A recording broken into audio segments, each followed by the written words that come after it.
বাড়ির কোনো অবশিষ্ট কিছু বেঁচে নেই। আছে সেটা হচ্ছে তার নাম। ভারতে যার ব্যাপ্তি স্বাধীনতা আন্দোলনের সঙ্গে যুক্ত এবং গুরুত্বপূর্ণ দায়িত্বে এবং আইন পেশার সঙ্গে যুক্ত স্বনামধন্য রাসবিহারী ঘোষের বসত বাড়িতে, মানে মামার এটা এখানে ওর মামার বাড়ি অ্যাকচুয়ালি। ওর জন্ম খণ্ডঘোষে ওই তোরকোনায় মামা বাড়ি তিনি বড় হয়েছে। তো বাড়ির ধ্বংসাবেশ ধ্বংসস্তূপে পরিণত হয়েছে। বাড়ির কোনো অবশিষ্ট কিছু বেঁচে নেই। যেটা বেঁচে আছে সেটা হচ্ছে তার নাম। তিনি নেই, কয়েক দশক আগে তিনি পৃথিবীর মায়া ত্যাগ করেছেন। এই সংবাদ করতে গেলে কোনো চিলচিৎকারের প্রয়োজন নেই, সত্যি প্রয়োজন নেই। যে বাড়িটা আমি কথা বলছি, সেই বাড়িটা হচ্ছে খণ্ডঘোষ বিধানসভার খুব গুরুত্বপূর্ণ একজন, অত্যন্ত সারা ভারতে যার ব্যাপ্তি ছিল তার বাড়ি। প্রশ্ন হতে পারে বাড়ির মালিককে কোথায় পাওয়া যাবে? তিনি তো ইহলোক ত্যাগ করেছেন। তিনি কবে চলে গেছেন?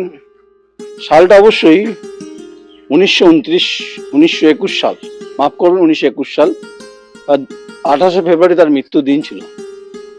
জন্ম হয়েছে 23শে ডিসেম্বর 1885। হ্যাঁ, আমি অবশ্যই বিপ্লবী স্বাধীনতা আন্দোলনের সঙ্গে যুক্ত এবং গুরুত্বপূর্ণ দায়িত্বে এবং আইন পেশার সঙ্গে যুক্ত স্বনামধন্য রাসবিহারী ঘোষের বসত বাড়িতে, মানে মামার এটা এখানে ওর মামার বাড়ি অ্যাকচুয়ালি। ওর জন্ম খণ্ডঘোষে ওই তোরকোনায় মামা বাড়ি তিনি বড় হয়েছেন। তারপর তখন গোটা দেশ যখন উত্তাল পরিস্থিতি, যখন গোটা দেশে যখন এই মুহূর্তে ব্রিটিশ সাম্রাজ্যের লড়াই চলছে, তখন ব্রিটিশ রাজ চলছে, তার ক্ষুরধার বক্তৃতা, তার ক্ষুরধার মন্ত্রমুগ্ধ বিপ্লবীদেরকে বিভিন্ন সময় সাহায্য করেছে, সমৃদ্ধ করেছে। প্রশ্ন হচ্ছে যে আপনারা এই সংবাদ দেখাচ্ছেন কেন? সংবাদটা দেখাচ্ছি কারণেই আমরা ইতিহাসের প্রতি আস্থাশীল, ইতিহাসের প্রতি আমাদের দায়বদ্ধতা রয়েছে। তাই সরকার এসেছেন, সরকার চলে গেছেন অনেকেই। কয়েক দশক আগে এ রাজ্যে তখন বামফ্রন্ট সরকার, তখন তারা কিছু করেনি এই তোরকোনার এই ঐতিহাসিক এই বাড়িটির, যার সঙ্গে রাসবিহারী ঘোষের স্মৃতি জড়িয়ে ছিল। তার আগে সিদ্ধার্থ শঙ্কর রায়, তার আগে যুক্তফ্রন্ট সরকার। ফলে দশকের পর দশক শুধু রাজনীতি হয়েছে আর শুধু প্রতিশ্রুতি হয়েছে। এই খণ্ডঘোষের তোরকোনা রাসবিহারী ঘোষের বসত বাড়ি ধ্বংসস্তূপ নিয়ে কারো উদ্যোগ সে অর্থে নেই। সরকার অর্থ বরাদ্দ করেন ঠিক, সরকার শিক্ষা, সরকার স্বাস্থ্য, সরকার হচ্ছে সামাজিক জীবন, এইসবের জন্য অর্থ বরাদ্দ করেন। কিন্তু যাদের জন্য আমরা বেঁচে আছি এই দেশে, এই ভারতবর্ষে, এই ভূখণ্ডে, এই পৃথিবীতে, যারা আমাদের অক্সিজেন, তাদের কথা কেউ মনে রাখছেন না। এটাই সব থেকে দুর্ভাগ্য, খুব আনফর্চুনেট বলতে পারেন। তো আমার চিত্র সাংবাদিক দেখাচ্ছে আমরা কি করতে পারি বলুন তো। আমরা বড় জোর হয়তো এই সংবাদ পরিবেশিত করতে পারি আর সরকারকে দোষারোপ করতে পারি, কিন্তু এখানকার যিনি বিধায়ক আছেন মাননীয় নবীন চন্দ্র বাগ, আমার আপনার কাছে খুব বিনীত নিবেদন, আপনি আমাকে ভুল বুঝবেন না। আপনার সরকার অর্থ বরাদ্দ করেছেন, নিশ্চয়ই করেছেন, যদি করে থাকে তাই বাড়িটার রক্ষণাবেক্ষণের ক্ষেত্রে কি ভূমিকা, কারণ আপনাকে এই অঞ্চলে ভোট চাইতে হবে। কিন্তু তখন মানুষ প্রশ্ন করবে কিনা জানি না, করবে কিনা বলতে পারছি না। সবারই মোটামুটি গাছ হয়ে গেছে, কারণ সবাই জানে, সবাই বলে বলে ব্যর্থ হয়ে গেছে। আর কত বলবে বলুন তো, কত বলবে? বলতে বলতে বলতে বলতে তো তারা ক্লান্ত কার্যত। আর রামীনারায়ণ রায় তো স্বাভাবিকভাবে এই পরন্ত বেলায় সূর্য যখন ডুবু এখানে এই মাঠে বিয়ে বাড়ি চলছে, আর খাঁচায় বন্দি রাসবিহারী ঘোষ মূর্তি রয়েছে, দেখাবো। তো এই বিশেষ কিছু কথাবার্তা বলার কি আছে আর? তার বাড়িটার যে অস্তিত্ব ওইটুকুই আছে, যা আছে। ওই যে দূরে ওই যে ভগ্ন দশায় পরিণত হচ্ছে, খুব বাড়িটা খুব যে যে কোনো মুহূর্তে দুর্ঘটনা ঘটতে পারে। কিন্তু তিনি যে 1907 সাল এবং 1908 সাল একবার সুরাট অধিবেশন আর 8-এর মাদ্রাজ কংগ্রেস তিনি অধিবেশনে সভাপতি পদে দায়িত্ব পালন করেন। তিনি তার আইন পেশায় তার গুরুত্বপূর্ণ ভূমিকা এবং কলকাতা বিশ্ববিদ্যালয়ে তার অবদান, পরবর্তীকালে যাদবপুর বিশ্ববিদ্যালয়টা কনভার্ট হয়, এরকম বহু বহু বর্ধমান শহরে তার রাস্তার নাম রয়েছে রাসবিহারী ঘোষ, এবং হচ্ছে কলকাতাতে রাসবিহারী বলে জায়গা আছে, রাসবিহারী কেন্দ্র আছে, বিধানসভা আছে। তাই অনেক যন্ত্রণা আছে, জানেন তো, অনেক যন্ত্রণা নিয়েই কথাটা বলছি। কেউ কথা রাখছে না, এটা সব থেকে খুব আনফর্চুনেট বলতে পারে। তো জানি না, যখন তখন হয়তো এই হেরিটেজ, এটা হেরিটেজ বিল্ডিং তো বটেই, এখানে সাপ, বেজি, নেউল সব রাতে বেলা পাওয়া যাবে। কিন্তু এই সমাজ জীবনের সঙ্গে জুড়ে থাকা যারা সাপ, নেউল, বেজি, মানে তাদের ভূমিকা কি? তারা তো এই সমাজ জীবনের রাজনৈতিক যে স্ট্রাকচারাল যে মুভমেন্টের সঙ্গে তারা যুক্ত আছে। তারা কেউ সাপ, নেউল, বেজি নয়। তারা কে? তারা মানুষ, মনুষ্যত্ব। তারা কে? তারা নেতা। কাজ কি? বিধানসভায় হোক আর হচ্ছে লোকসভায় হোক, ইস্যু তোলা, ইস্যু রেজ করা। তাই এখানে জানি না কেন্দ্র এবং রাজ্যের কোন নেতার পদচারণ বা পদধূলি পড়ে কিনা, কিন্তু এখানকার বিধায়ককে প্রশ্ন থেকেই গেল। এবারের বিধানসভা নির্বাচনে আপনার কাছে নিশ্চয়ই যে ইশতেহার হবে খণ্ডঘোষ বিধানসভাতে, নিশ্চয়ই আপনি তোরকোনার যে রাসবিহারী ঘোষের যে বাড়ি এবং যেখানে তার বেড়ে ওঠা, সমৃদ্ধ হওয়া, এবং তিনি দেশের অর্থনৈতিক ক্ষেত্রে তার ভূমিকা খুব একটা না থাকলেও যেটা আছে, আইন পেশার সঙ্গে যুক্ত থাকার সুবাদে তিনি তার আর্থিক অবদানটা খুব গুরুত্বপূর্ণ। অর্থনৈতিক ব্যাপারটা আছে, তিনি বিভিন্নভাবে সাহায্য করেছেন, তিনি বিভিন্ন কাউন্সিলে যুক্ত ছিলেন। কিন্তু কি পরিস্থিতি, শুনশান সান্নাটা, শুনশান পরিস্থিতি। এখানে তো সে অর্থে কিছু নেই। আর এখানে কেন আসবেন তো আমি জানি না, এখানে সন্ধ্যার পরে কি হয় আমার পক্ষে জানা সম্ভব নয়। তাই এখানে অনেক মানুষের অনেক কথা আছে, মানুষ বলবে কি?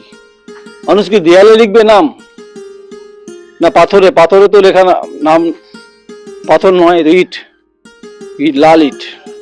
এখানে কি লিখবে? লেখার জায়গা নেই। কাগজে লিখবে, কাগজে লেখা নাম মুছে যেতে পারে। পাথরে লিখলে সেটা পাথর। তো সাহেব দাঁড়ান, আপনি আয়া পরে করবেন, দাঁড়ান। তো শুধু এখানে ছাগল গরু বিচরণ ক্ষেত্রে চলছে, শুধু আয় আয়া করছে, কিন্তু এখানকার যে ভূমিকা আছে আয় আয় ক্ষেত্রে আপনি পাবেন না। সব নিজের সুবিধা দেখে বেড়াচ্ছে। গোটা মাঠ জুড়ে বিয়ে বাড়ি চলছে, গোটা এখানে ব্যবস্থা, আর শুধু আয় আয় করছে। ভাগ পড়েছে কেন এখানে? জানি না এখানকার মানুষ এখানে কে, এখানে কে, তার অবদান কি। আবার দাঁত বার করে দিচ্ছেন নি, এদের কষ্ট হয় যায় না কোনো। যাই হোক, এই সমস্ত কথা মার্জনা করে মাঝখানে বিপ্লব ঘটার এই ভদ্রলোক, এই হচ্ছে সমাজ জীবনের এক একটা কলা কুশলীরা। ইতিহাসের প্রতি দায়বদ্ধ আছে, হয়তো জানি না কে রাসবিহারী ঘোষ খায় না মাথায় দেয়। এই হচ্ছে মোটামুটি পরিস্থিতি। আমার এই সংবাদে তাল কাটবে না, কারণ হচ্ছে এরকম থাকবে, পোকামাকড় কথাবার্তা থাকবে। এখানে বেগুন স্টোর চলবে না, এখানে আপনার কিছু চলবে না, এখন এখানে কিছু নেই। এই সংস্কার করাও হচ্ছে এমএলএ একবার বলেছিলেন আমাকে, নবীন বাগ বলেছিলেন আমাকে যে আমরা কিছু করতে চাই। কবে? আপনি তো 11, আপনি 16, আপনি 21, 26-এ টিকিট পাবেন কিনা সেটা দলের ব্যাপার। আপনি বিধানসভাতে কতবার তুলেছেন ইস্যুটা, নিশ্চয়ই তুলেছেন। তুলে থাকলে আপনার কাছে নিশ্চয়ই সেটা আছে। মুখ্যমন্ত্রী যদি অর্থ বরাদ্দ করে সেটার বরাদ্দ আছে। কথা রেখেছেন কিনা সেটা আপনি বলতে পারবেন। এই রাসবিহারী ঘোষের বসত, এই বাড়িটার সম্পর্কে জানতে গেলে আর দেখতে হলে আপনাকে এলাকায় আসতে হবে। এটা যদি সংস্কার সত্যি হতো, এখানে প্রচুর পর্যটকের ভিড় হতো, তারা জানতো, এখানে আর্কাইভ করা যেতে পারতো তার কাজ কর্ম, ইতিহাস, তিনি কে ছিলেন।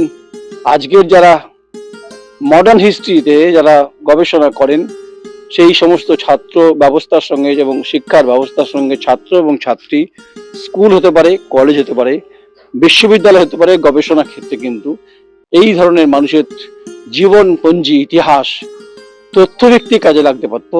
তার জন্য রেসপন্সিবিলিটি অবশ্য সিস্টেম এবং পলিটিক্যাল সিস্টেম। আমি শেষ করব, জানি না আমার এই সংবাদের পর সরকারের টনক নড়বে কিনা বলতে পারবো না, তাই আমার চিত্র সাংবাদিকতে আস্তে আস্তে নামতে হবে, কারণ বাড়িটা খুব বিপজ্জনক এবং এই বিপজ্জনক বাড়িতে আমাদেরকে আসতে হলো, দুর্ভাগ্যজনক। তো এই হচ্ছে অবস্থা। আসুন, এই হচ্ছে শ্রী শ্রী রাসবিহারী ঘোষ, খাঁচায় বন্দি রাসবিহারী ঘোষ, বার্থ 23শে ডিসেম্বর 1845, 28শে ফেব্রুয়ারি 1921। তো কোঅপারেটেড বাই তরুণ সংঘ পাঠাগার। যাক, এই হচ্ছে মহান মানুষ, যার কৃতকর্ম সারা ভারতবর্ষে রয়েছে। আমার কোয়েরির তরফ থেকে, আমার অন্তঃস্থল থেকে তাকে আমার স্যালুট তো বটেই বটে, স্যালুট। কিন্তু আমরা এই সমাজ জীবনে কিছু করতে পারিনি আপনার জন্য। আপনি পাথরের মূর্তি, আপনি কথা বুঝতে পারবেন না। এই দেখুন, স্যার রাসবিহারী ঘোষের স্মৃতি মঞ্চ ব্যক্তিস্পর্শ স্থাপন শ্রীযুক্ত নবীনচন্দ্র বাগ, 2019। কিন্তু এই বাড়িটা কবে হবে, এটা কবে সংস্কার হবে? বিধায়ক নবীনচন্দ্র বাগ, এই প্রশ্নের উত্তরটা আপনি দেবেন। আপনি বলেন না আপনাকে আমি টার্গেট করছি। ইতিহাসের প্রতি আপনার দায়বদ্ধতা আছে, আমারও আছে, থাকবে, থাকাটা স্বাভাবিক। এই কবে হবে, উত্তরটা নিশ্চয়ই আপনি দেবেন। আমি খুব বিনয়ের সঙ্গে আপনাকে বলছি, রাসবিহারী ঘোষ তোরকোনাস স্মৃতিসৌধের মধ্যে সীমাবদ্ধ না থাকে। এটাকে সংস্কার করতে গেলে সরকারের অর্থ দরকার, কেন্দ্র রাজ্য দুপক্ষের। রাসবিহারী ঘোষ কেন্দ্র এবং রাজ্যের দেশের সম্পদ, একে ভুলুণ্ঠিত হতে দেওয়া যাবে না। আপনার পাশে আমি রয়েছি, বিধায়ক মহোদয়। নমস্কার, আমি নয়ন রায়, আমার চিত্র সাংবাদিক সন্দীপ শেঠ, সমীর দফাদার, তোরকোনা, খণ্ডঘোষ বিধানসভা, জেলা পূর্ব বর্ধমান, রাজ্য পশ্চিমবঙ্গ, দেশ ভারতবর্ষ। নমস্কার।